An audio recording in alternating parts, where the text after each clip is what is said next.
ইসলামী, বাংলাদেশ জামাত ইসলামী,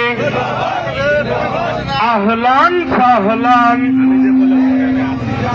মাহে রমজান। দিনের বেলা দ্রব্যমূল্যের ঊর্ধ্বগতি কমিয়ে দাও, দিতে হবে। দ্রব্যমূল্যের ঊর্ধ্বগতি, কালোবাজারি, কালো হাট,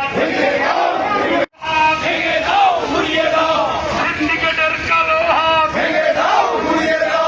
আহলান সাহলান, জামাত শিবির জনতা করে তোলো একতা। আসসালামু আলাইকুম ওয়া রাহমাতুল্লাহি ওয়া বারাকাতুহু। আল্লাহ রাব্বুল আলামিন তার কালামুল্লাহ শরীফে ঘোষণা করেছেন, শাহরুর রমাদান আল্লাযী উনজিলা ফীহিল কুরআন হুদাল লিন-নাস বায়্যিনাম মিনাল হুদা ওয়াল ফুরকান। সম্মানিত ভাইরা, আপনাদেরকে এই আয়াতের অর্থ থেকে প্রথমে নিজকে অনুধাবন করতে হবে যে সবার আগে নিজকে করো। এজন্য একজন মুসলিম উম্মাহ হিসাবে, ইসলামী আন্দোলনের দায়িত্বশীল কর্মী হিসাবে সর্বপ্রথম আমাদের দায়িত্ব হচ্ছে কোরআনকে সঠিকভাবে বোঝা এবং সেই অনুযায়ী নিজের জীবনকে তৈরি করা।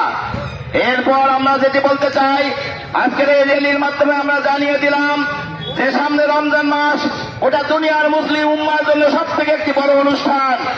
এই অনুষ্ঠানকে সামনে রেখে আজকে যে নবনির্বাচিত সরকার গঠিত হয়েছে, আমরা যাতে হিলগঞ্জে তাকে বল জানিয়ে দিতে চাই, রমজান বাংলাদেশের যে দ্রব্যমূল্যে সিন্ডিকেট করা হয়েছে এই সিন্ডিকেটকে রোধ করতে হবে।